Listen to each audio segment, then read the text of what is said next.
Hello there! Today, we will be learning about the Earth and its movement.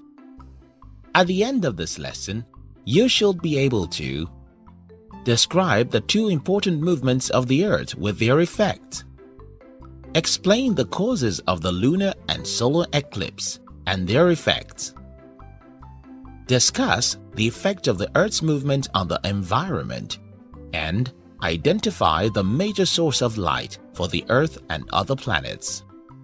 Let's begin.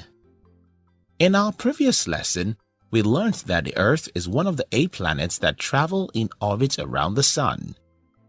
Today, we are going to learn about the effects of the movement. The movement of the Earth in space occurs in 2 ways. The movement is either by rotation or by revolution. How does the Earth rotate? The Earth rotates on its axis. The Earth's axis is an imaginary line drawn down the middle of the Earth, from the North Pole to the South Pole.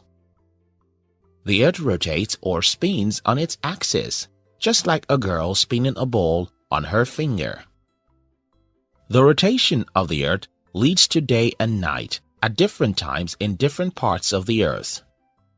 The Sun is the major source of light for the Earth and the other planets. When our side of the Earth faces the Sun, we have daylight. The other side of the Earth then has night. When our side of the Earth faces away from the Sun, we have night, while the other side of the Earth has daylight. Now, let us learn about how the Earth revolves. Revolution is the second type of motion of the Earth. It is the movement of the Earth around the Sun, in a fixed path or orbit. As the Earth gradually revolves around the Sun during the course of the year, places in the northern and southern hemisphere receive more or less direct sunlight at different times. This is why we have different seasons, each lasting about 3 months. These seasons include summer, autumn, winter, and spring.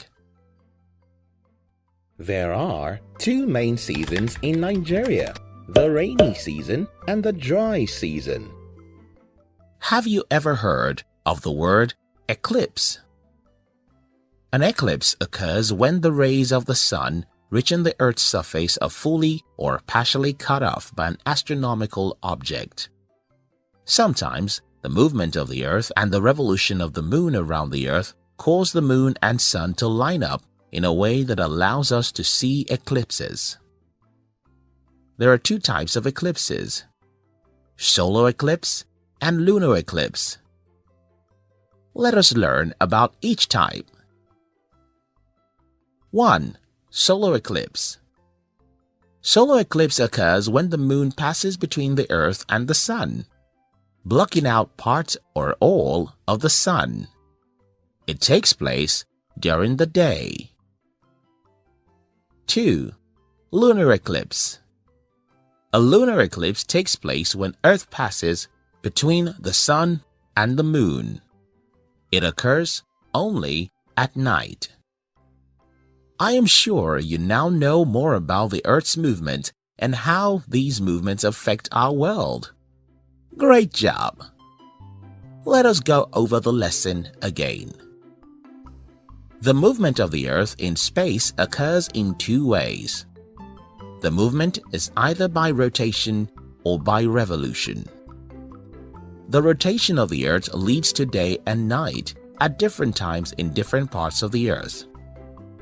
The revolution of the Earth is the reason we have different seasons.